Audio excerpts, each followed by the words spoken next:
Bonjour! Je vais continuer l'exploration des amplifs de basse du logiciel IK Multimédia Amplitube 5. On va commencer les amplificateurs de basse Fender. Il y a des amplificateurs que ça va être les mêmes parce qu'il y a des amplificateurs qui fonctionnent pour les deux, pour les amplificateurs de basse et pour les amplificateurs de guitare. Je vais toujours utiliser cette guitare pour imiter une basse. Je vais encore une fois, comme je le dis, comme dans les dernières vidéos, je vais utiliser les deux micros, le micro du milieu et le micro du pont. Je vais baisser le potentiomètre de tone de 75% ou pour qu'il reste 25%. Je vais faire passer le signal va partir de la guitare, passer dans ma pédale Electro-Harmonix Micropog pour la transformer en basse. Puis ensuite, ça c'est rentré dans l'ordinateur pour rentrer dans le logiciel. Je voudrais souligner, remercier plus particulièrement, il y a une personne qui s'est abonnée à ma chaîne depuis mon dernier vidéo, que je voudrais remercier cordialement cette personne-là. Et sans plus attendre, on va commencer la démonstration. Bon ben, je vais maintenant commencer avec le Fender Bassman 1953. C'est pas mal dans la première génération d'amplificateurs spécifiquement pour la basse, surtout pour la basse, solide, là, avec un corps solide. Parce que des basses, des contrebasses et compagnie, ça existait déjà, là, entre autres avec la compagnie Ampeg, là, mais bon, je ne rentrerai pas trop dans les détails. Bon, c'est ça. Cet amplificateur-là, de 1953, c'est le même que j'avais testé avec ma guitare. C'est le haut-parleur, c'est un 1,15 pouces ou un 38 cm.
C'est peut-être pas l'amplificateur de basse qui sonne le mieux, quoique je suis surpris, je déteste pas.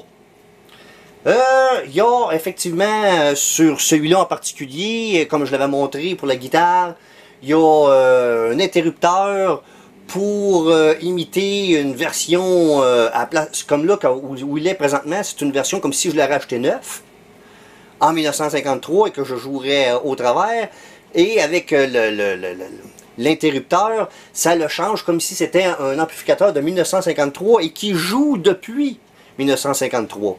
Vous allez voir aussi qu'il y a des brûlures de cigarettes qui vont apparaître sur le revêtement de l'amplificateur. Alors, je vais jouer de quoi un petit peu en premier pour qu'on voit la différence entre les deux sons.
quand que je le mets à la version pour qu'il soit vieux, si on pourrait dire, il y a une diminution de volume et on dirait qu'on perd un petit peu de basse.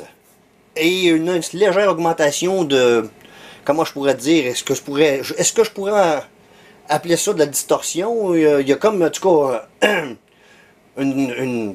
quelque chose dans le son qui donne l'illusion, en tout cas, d'être plus distorsionné quand on le met à cette position-là. Parlant de distorsionné, je vais augmenter ça un peu et on va aller jouer dans le plus fort.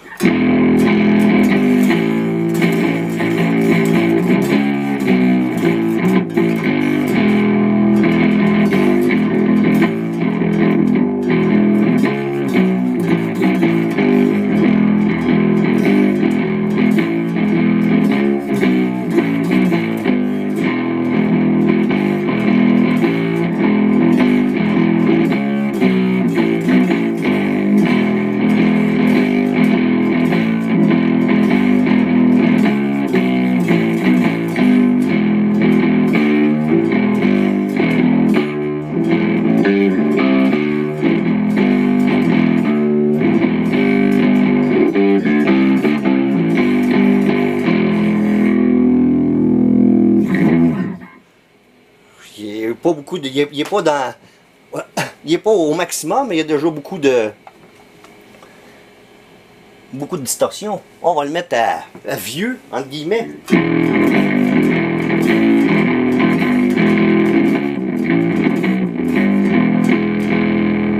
C'est quasiment l'espèce de distorsion que je parle, que ça rajoute, à cause probablement qu'ils imitent un haut-parleur qui est fatigué, comme on pourrait dire.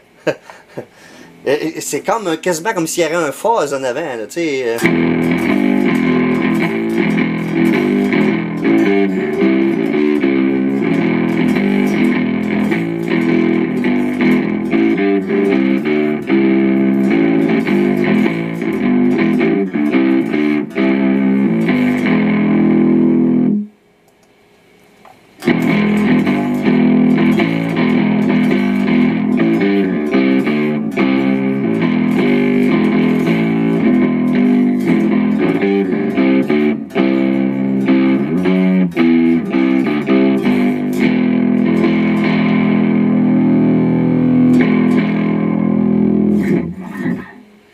C'est sûr que comme c'est un circuit qui est plutôt primitif dans l'histoire dans l'histoire de Fender, fait que c'est sûr que normalement des Fender faudrait, pour avoir autant de distorsion que qu'est-ce que je n'ai là, faudrait monter dans non pas, ouais c'est ça, monter le volume généralement plus fort que ça dans les versions subséquentes que je vais tester, probablement que ça va ça que ça va donner. Par contre, je suis obligé de dire que quand on le met à la version vieille, il me semble que ça fait un pas pire son pour accompagner du doom metal ou du Black Sabbath, là, quelque chose dans le genre là, tu sais.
Bon, on va passer à un autre.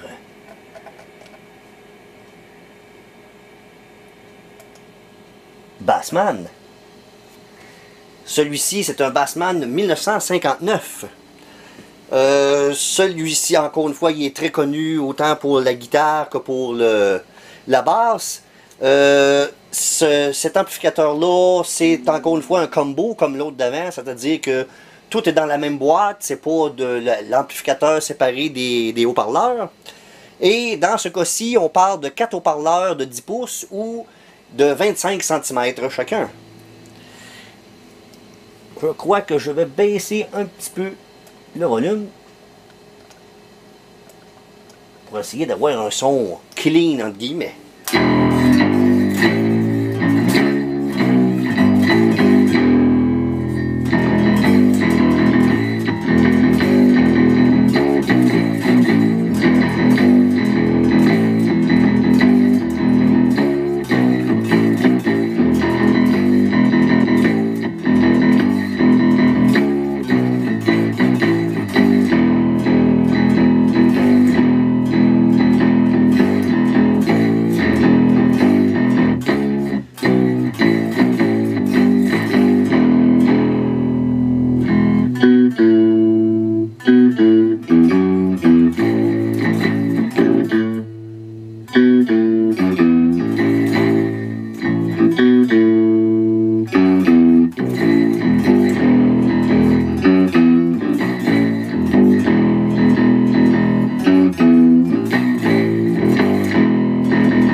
Bon, je vais maintenant augmenter un petit peu le volume.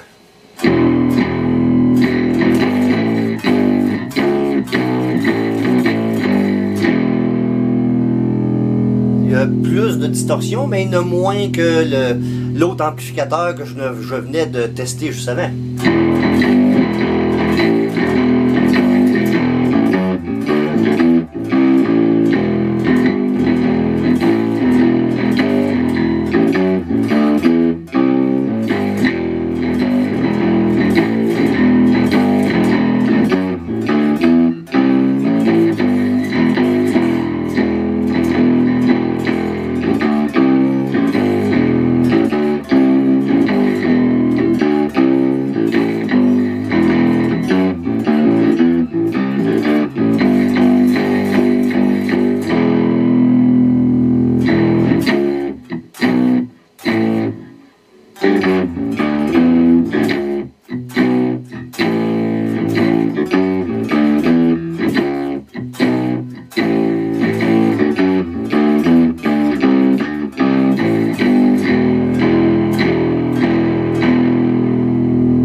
Bon, celui-ci, ce serait un Bassman de 1961, peut-être 62, il me semble que c'est 61.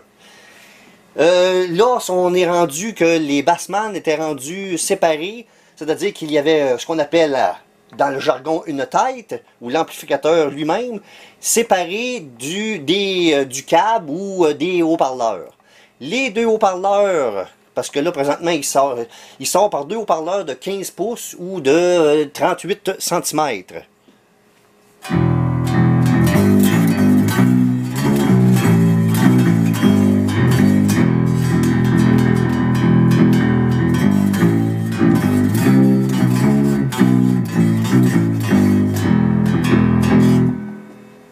Normalement, sur cette tête-là, il n'y a pas de mid et il n'y a pas de reverb non plus. Puis il n'y a pas de gain séparé avec le volume. Là. Ça, c'est cette émulation-là qui nous la présente comme ça, parce que normalement, il n'y a qu'un volume, bass, treble, présence, et c'est tout. Normalement et tout, cette tête-là, à l'origine, il y avait deux canaux.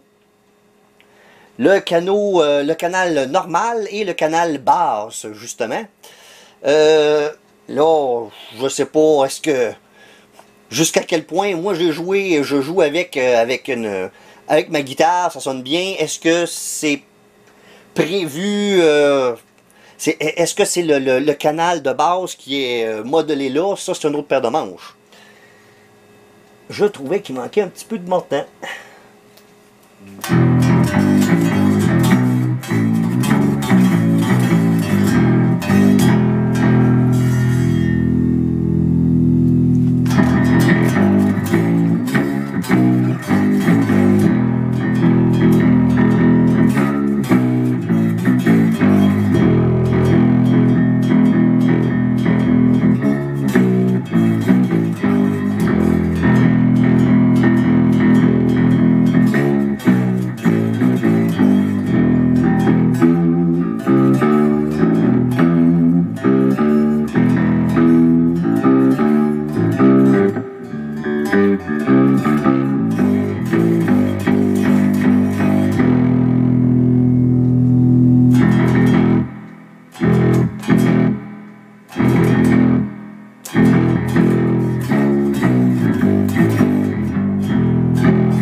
Il me semble que il manque encore un petit quelque chose.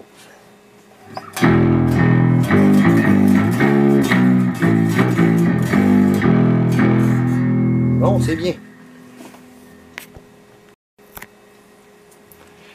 Bon, continuons cette exploration.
je suis un petit peu moins convaincu comme amplif de basse pour celui-là. Là.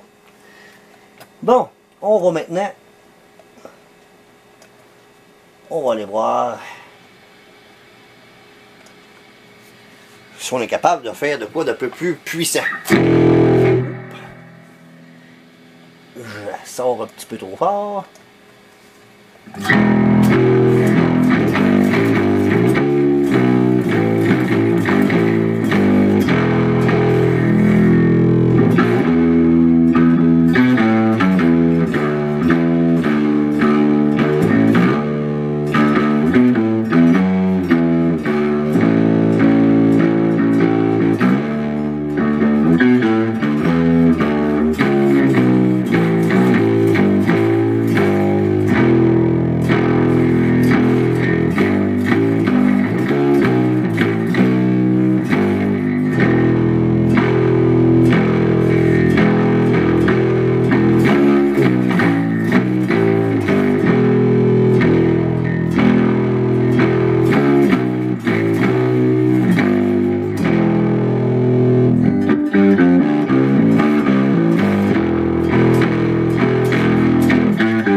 Bon, je vais essayer quelque chose de spécial.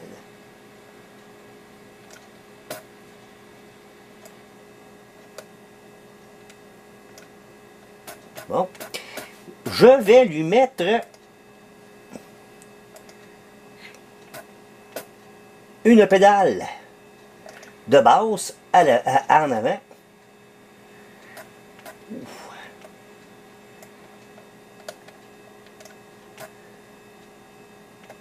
Bon, la pédale en question, c'est une 100 amps bass driver. 100 amps, c'est la même compagnie qui s'appelle Tech 21, qui fait aussi, entre autres, ma pédale, ma pédale XXL, qu'on a vu dans la vidéo où je présentais mes pédales, entre autres. Fait que ça, c'est ça, c'est comme rien qu'un préamplificateur. Là, je vais le passer dans le même, il passe dans le même amplificateur, le même Bassman 61. Fait qu'on va voir qu'est-ce que ça donne.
Ça sert peut-être pas à faire du jazz, mettons. Je serais peut-être un petit peu moins chaud à conseiller ça comme pédale pour avoir un son de jazz. Par contre, pour un son de rock ou de métal ou quelque chose dans ce genre-là, c'est pas mauvais.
Il y a un potentiomètre ici qui m'intrigue.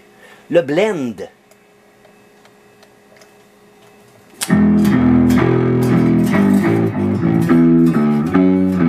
Là, c'est plus... Peut-être pas jazz, mais mettons que c'est moins agressif un petit peu.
Je vais essayer autre chose. Mettre ça ici et baisser ça un petit peu le level et je vais monter le drive.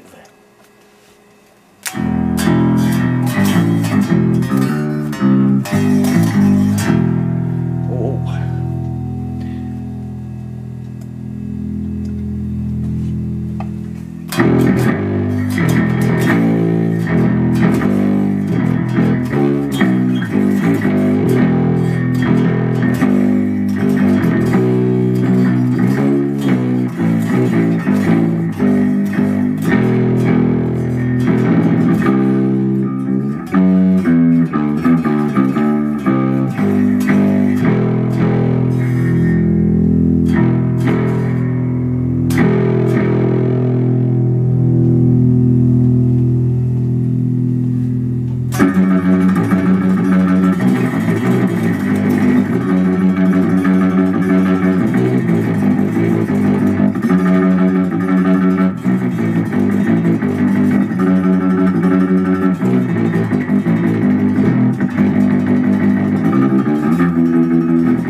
Ça reste que c'est un petit peu plus... j'ai préféré un petit peu le drive à moins haut et le blend plus fort pour faire un son rock ou métal pour la basse. Personnellement, j'ai préféré le blend plus haut et le drive un petit peu moins haut. Bon, on va passer maintenant à un autre amplificateur.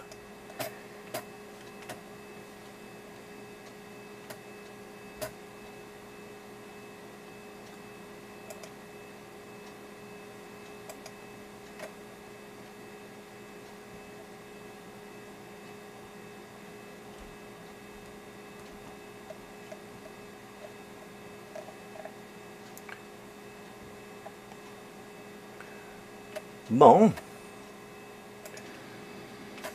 on va passer à celui-ci. Le Bassman 300. Évidemment, c'est encore un Fender. Un Bassman 300 qui veut dire 300 watts. Les haut-parleurs sont... C'est 8-10 ou 8-25 cm. Bon, ok.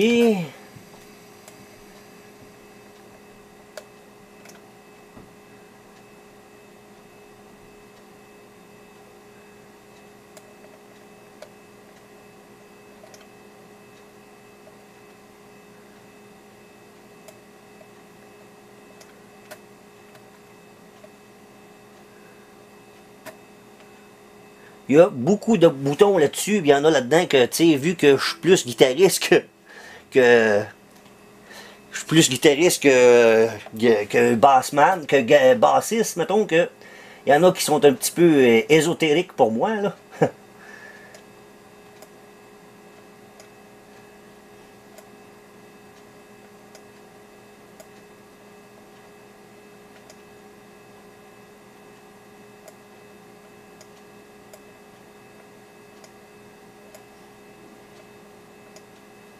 Bon, ok. On va commencer par ça.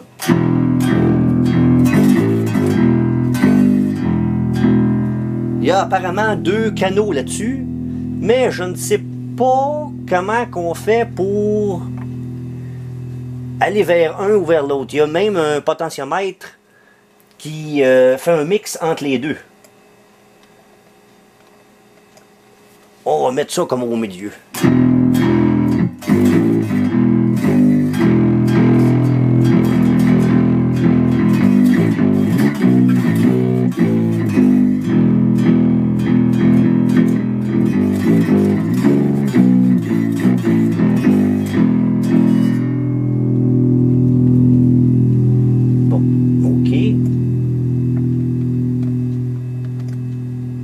Donc, quand je le mets à 1, ça devrait être le canal 1.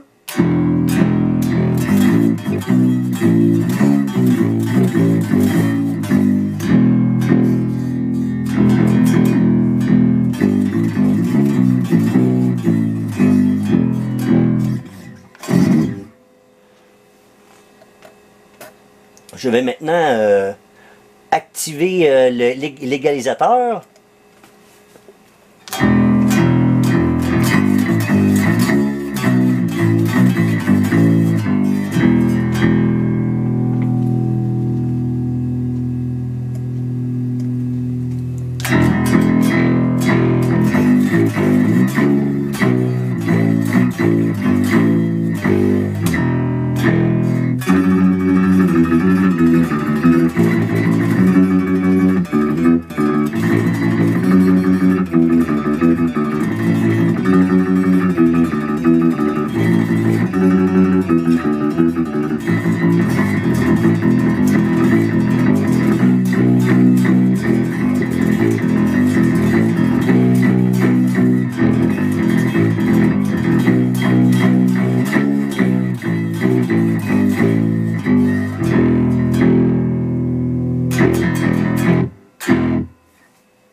Bon,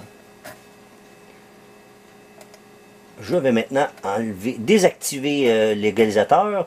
Je vais maintenant activer l'interrupteur Deep et l'interrupteur Bright et l'interrupteur Mid-Notch. Mid-Notch, ça enlève un petit peu de mid dans le son de la basse.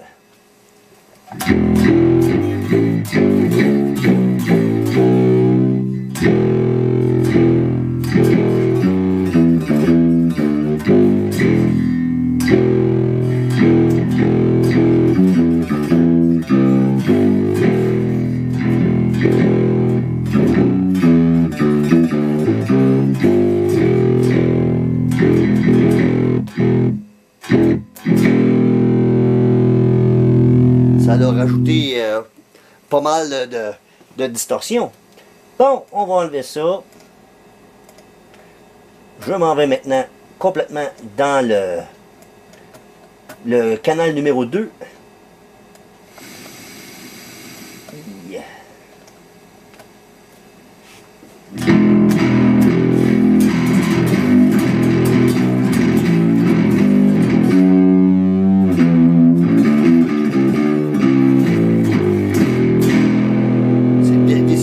L'amplificateur de basse qui a le plus de distorsion jusqu'à date, ça.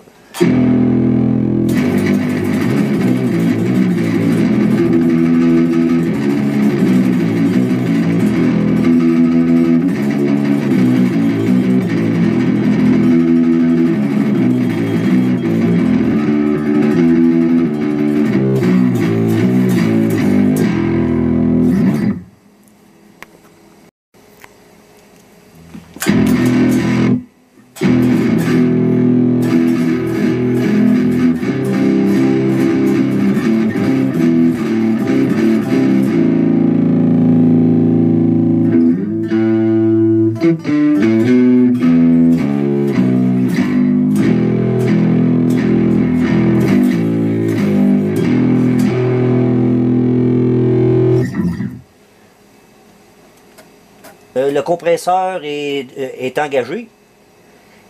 Il y a, c'est ça, il y a un compresseur qui compresse les basses fréquences, les hautes fréquences. Et il y a même là, en tout cas, il y a même pour régler le gain sur le compresseur. En tout cas, c'est un compresseur assez complexe là. Il y a de quoi, encore une fois, s'amuser longtemps là-dessus. Mais, bon, ok, on va baisser ça.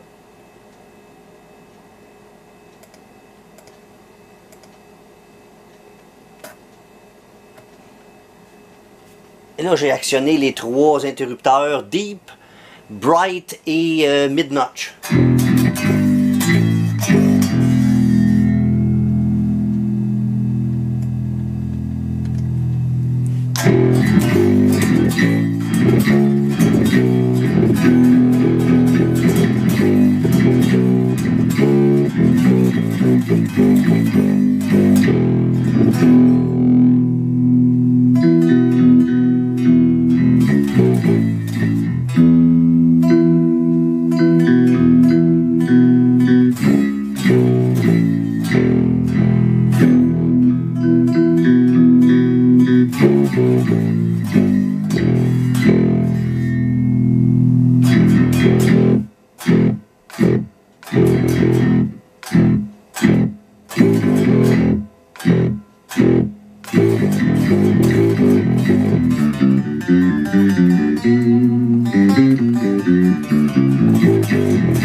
On va actionner l'égalisateur.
Bon,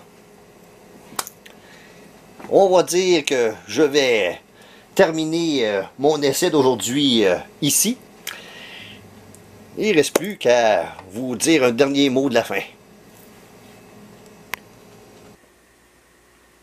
Bon ben, pour les amplificateurs de basse, il ne reste plus qu'un vidéo. Il me reste environ 3 amplificateurs à tester, si je puis dire. Donc, on va espérer qu'il est un petit peu moins long que la vidéo que je viens de faire, qui est probablement le plus long de cette série-là. C'est parce que je voulais essayer de mettre le plus de stock possible dans la même vidéo pour pas faire d'autres vidéos pour rien à propos du même sujet, mettons. Donc, il ne me reste plus qu'à vous remercier d'avoir bien voulu regarder cette vidéo. Et je vous invite à continuer avec moi l'exploration du logiciel IK Multimédia Amplitube 5.